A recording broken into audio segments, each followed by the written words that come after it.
जय गुरुजी। संगत जी कैसे हैं आप सब। उम्मीद करता हूँ आप सब अच्छे होंगे। गुरुजी की कृपा से मैं भी अच्छा हूँ। आपका स्वागत है मेरे YouTube चैनल गुरुजी ब्लेसिंग सत्संग में। देर ना करते हुए सत्संग को शुरू करते हैं। और भी सत्संग सुनने के लिए गुरुजी के चैनल को कृपया सब्सक्राइब करें, ताकि समय समय पर आपको गुरुजी की ब्लेसिंग मिलती रहे। संगत जी कृपया आप सत्संग को पूरा सुने, जिससे कि आपको गुरुजी की ब्लेसिंग मिलती रहे। आज का सत्संग जेबी सिंगल अंकल जी का है, तो देर ना करते हुए सत्संग को शुरू करते हैं। जय गुरुजी। जेबी सिंगल अंकल जी बताते हैं कि यद्यपि एक भक्त के द्वारा गुरुजी ने हमें उनके यहाँ आने के लिए संदेश भेजा था, हम उनकी शरण में 7 जुलाई 2007 को पहुंचे। उनके संदेश के 1 साल बाद जब गुरुजी ने 1 साल पहले हमें उनके यहाँ बुलाया, तो हम इतने भाग्यशाली नहीं थे कि उनके दरबार पहुंच पाते। पर साल 2007 में हम पर गुरुजी की कृपा हुई। जुलाई को नरेश अंकल ने हमें गुरुजी की कृपा और अपने अनुभवों के बारे में बताया। ना तो मुझे विश्वास हुआ और ना ही मैं समझ पाया कि कैसे कोई महापुरुष इतनी सरलता से अपने भक्तों की जीवन बदल सकते थे। हमने करीब 2 घंटे सत्संग किया और मुझे पता भी नहीं चला कि इतना समय कैसे निकल गया। गुरुजी के जन्मदिन के अवसर पर 7 जुलाई को हमारे मोहल्ले से बसें जा रही थी और मैंने उसमें 2 सीटें सुरक्षित कर ली। मेरे पास एक सेकंड हैंड गाड़ी थी और क्योंकि रास्ता लंबा था, मैं उसमें नहीं जाना चाहता था।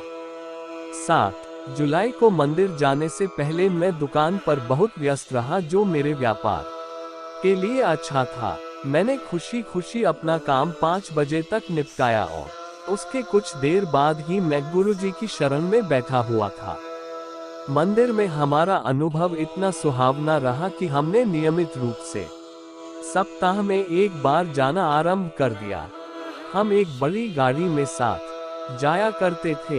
एक संगत ने, जिसके साथ हम जाते थे, मेरी पत्नी संतोष से कहा कि क्योंकि गाड़ी बहुत भरी हुई होती थी, हमें बच्चों को साथ नहीं ले जाना चाहिए।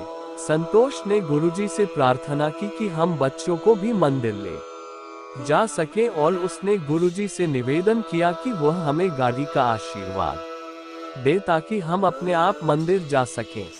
गुरुजी की कृपा से 1 सप्ताह के अंदर ही ना जाने कहां से भूमि के टुकड़े, नई गाड़ी और एक नई मोटरसाइकिल के लिए रुपयों का प्रबंध हो गया।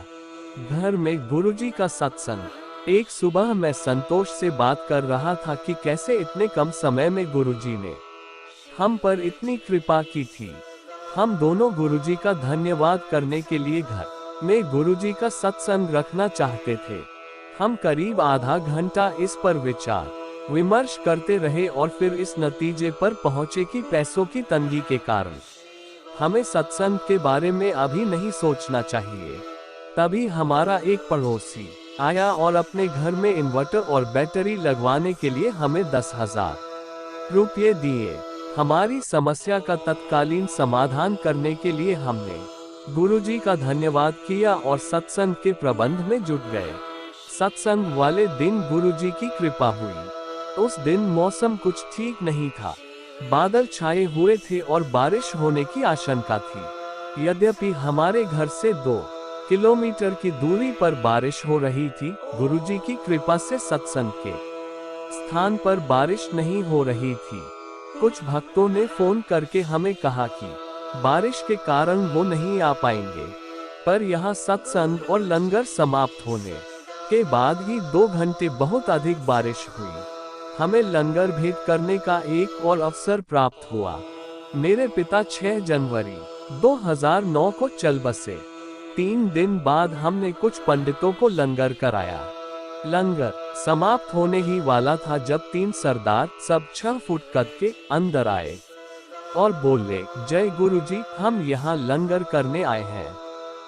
हमने उन्हें बिठाया और लंगर परोसा।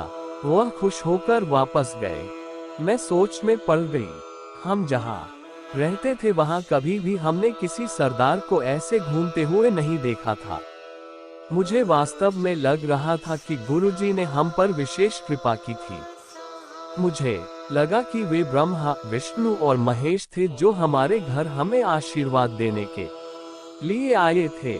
गुरुजी ने मुझे और मेरी पत्नी को बचाया। मैंने मंदिर से गुरुजी का चाबी का छलल्ला लिया था, पर उसमें चाबियां नहीं डाली थीं। मुझे उसमें चाबियां डालना उचित नहीं लग रहा था क्योंकि कभी हमारे हाथ गंदे भी हो सकते थे। इसलिए मैंने उसे अपनी मोटरसाइकिल के आगे लगाने का निश्चय किया, पर समय की तंगी के कारण मैं ऐसा नहीं कर पाया और गुरुजी वह मेरी जेब में ही रह गया। एक दिन मुझे फोन आया कि घर पर एक व्यक्ति मेरा प्रतीक्षा कर रहा था। मैं अभी थोड़ी ही दूर गया था जब उच्च गति से आती हुई एक गाड़ी ने मोड़ पर मुझे टक्कर मारी।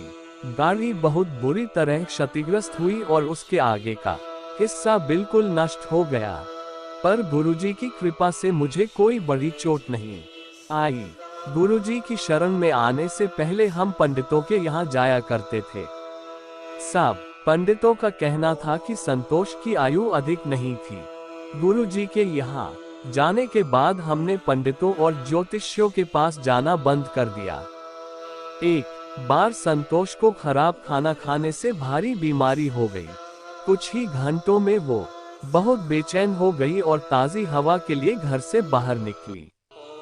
घर पहुंचकर जब मैंने उसे इस हाल में देखा तो कमरे में आराम करने को कहा। वह बोली कि अंदर उसका दम घुट रहा था और उसने 2 आदमियों को काले कपड़ों में देखा था जिन्होंने उसे अपने साथ चलने को कहा।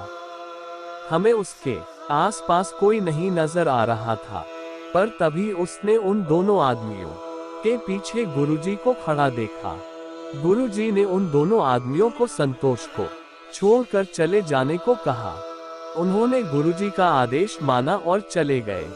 बाद में जब हमने संतोष से उन आदमियों के बारे में पूछा तो उसने हमें बताया कि वे दोनों काले और मोटे थे, उनकी घनी मूछें थीं और उनके हाथों में तलवारें थीं।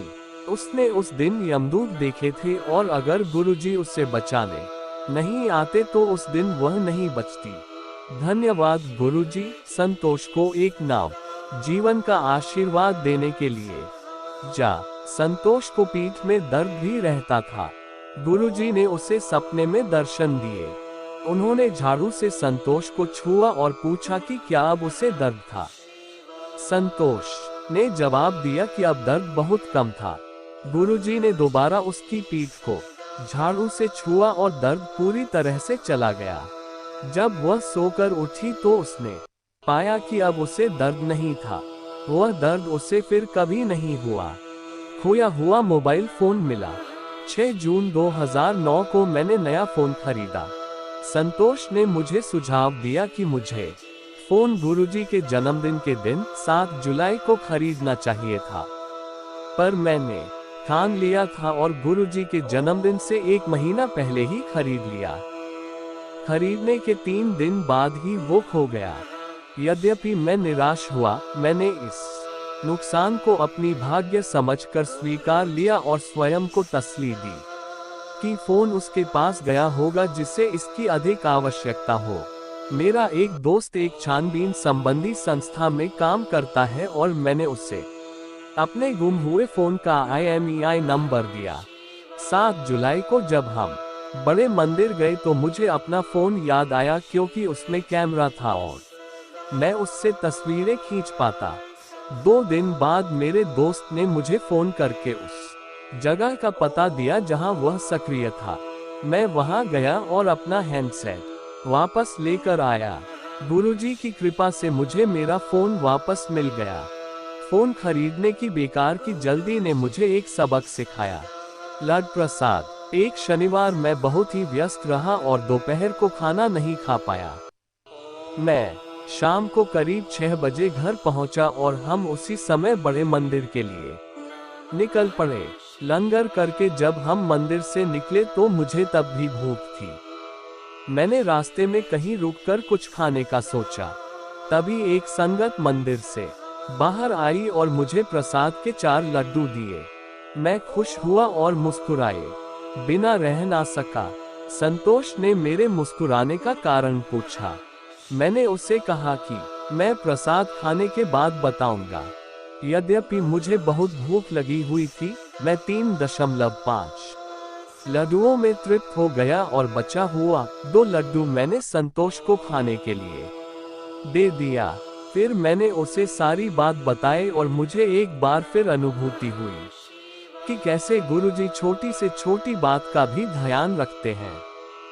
गुरुजी के यहाँ आने से पहले मैंने बहुत धन बनाया और गंवाया था। हर 3 महीने मुझे बड़ा नुकसान होता और मेरा सारा धन समाप्त हो जाता था। गुरुजी के यहाँ आने के बाद मुझ पर आर्थिक स्थिरता की कृपा हुई और आज मैं एक सुखद जीवन व्यतीत कर रहा हूँ, सब गुरुजी की कृपा से। संगत जी, सत्संग को पूरा सुनने के लिए आपका बहुत बहुत धन्यवाद। ऐसे ही सत्संग सुनने के लिए चैनल को लाइक करें, सब्सक्राइब करें और शेयर करें। संगत जी, कृपया अपने सत्संग को हमारी ईमेल आईडी पर भेजें, जो डिस्क्रिप्शन में लिखी हुई है, जिससे कि हम आपके सत्संग को भी लोगों के साथ साझा करेंगे, ताकि ज्यादा से ज्यादा संगत को सत्संग का लाभ मिल सके। धन्यवाद। जय गुरुजी। संगत जी, शुक्राना गुरुजी।